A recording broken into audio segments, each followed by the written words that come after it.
নমস্কার, আমি বন্দনা। আমার কিচেনে আপনাদের সবাইকে স্বাগত জানাই। আবার এসে হাজির হয়েছি নিরামিষ বাঁধাকপির একটি রেসিপি নিয়ে। আজ আমি তৈরি করব নিরামিষ বাঁধাকপির তরকারি। এর জন্য আমি একটা বাঁধাকপির অর্ধেকটা কুচি করে কেটে নিয়েছি, পরিষ্কার করে ধুয়ে নিয়েছিলাম, তারপর আমি ভাপিয়ে নিয়েছি। আলু সেদ্ধ করে নিয়েছি, টমেটো সেদ্ধ করে নিয়েছি, দুটো টমেটো, আদা বাটা, কাঁচা লঙ্কা বাটা।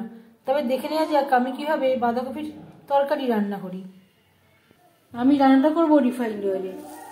আপনারা চাইলে সরষের তেলেও করতে পারেন।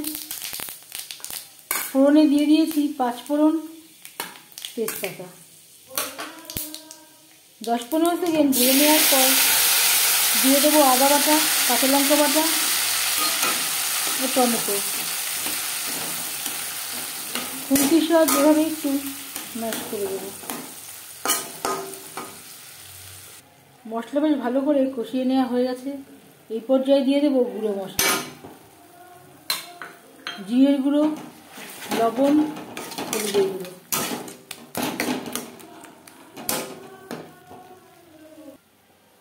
বাঁধাকপি এভাবে একটু হাত দিয়ে ম্যাশ করে দেবো।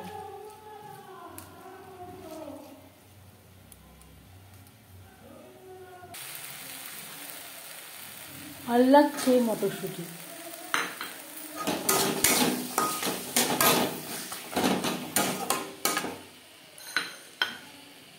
এক দু মিনিট নাড়াচাড়া করে নেওয়ার পর দিয়ে দেবো বাঁধাকপি।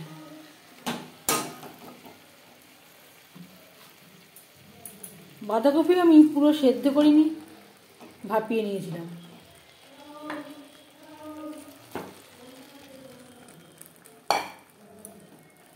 এর জন্য আমি বাঁধাকপি আগে অ্যাড করলাম, আলু আমি পরে দেব।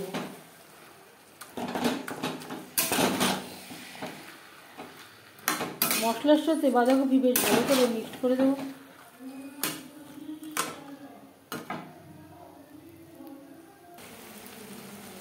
তিন চার মিনিট মশলার সাথে বাঁধাকপি নাড়াচাড়া করে নেওয়ার পর দিয়ে দেবো সেদ্ধ করে রাখা আলু।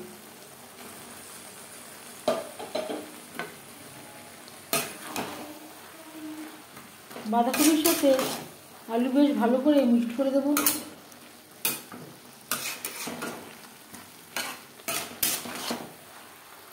বাঁধাকপির সাথে আলু আরও 3-4 মিনিট রান্না করব।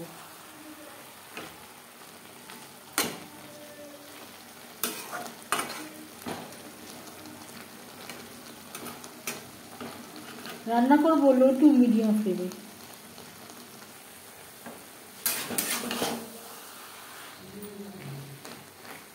আলুর সাথে বাঁধাকপি বেশ ভালো করে সেদ্ধ হয়ে গেছে। এবার যাচ্ছি ফাইনাল স্টেপে। সব শেষে দিয়ে দেবো 1/2 চামচ ভাজা মশলা। এখানে রয়েছে জিরে, ধনে, তেজপাতা, সামান্য পরিমাণে শুকনো লঙ্কা ও গোলমরিচ। আমি আর এই রেসিপিতে ঘি ও গরম মশলা ব্যবহার করলাম না। আপনারা চাইলে ঘি ও গরম মশলা ব্যবহার করতে পারেন। 1 মিনিট নাড়াচাড়া করে নেওয়ার পর গ্যাসের ফ্লেমটা অফ করে দেব।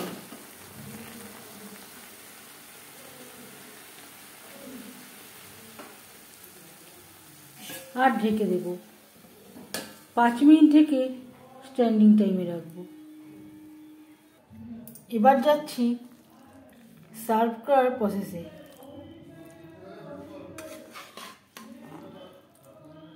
এই রেসিপিতে আমি আর চিনির ব্যবহার করলাম না। আপনারা চাইলে স্বাদ অনুযায়ী চিনির ব্যবহার করতে পারেন।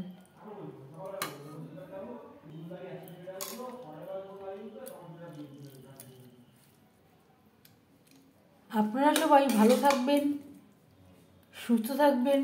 আবারও হাজির হয়ে যাব নতুন কোনো রেসিপি নিয়ে। আজ তাহলে এ পর্যন্ত থাক।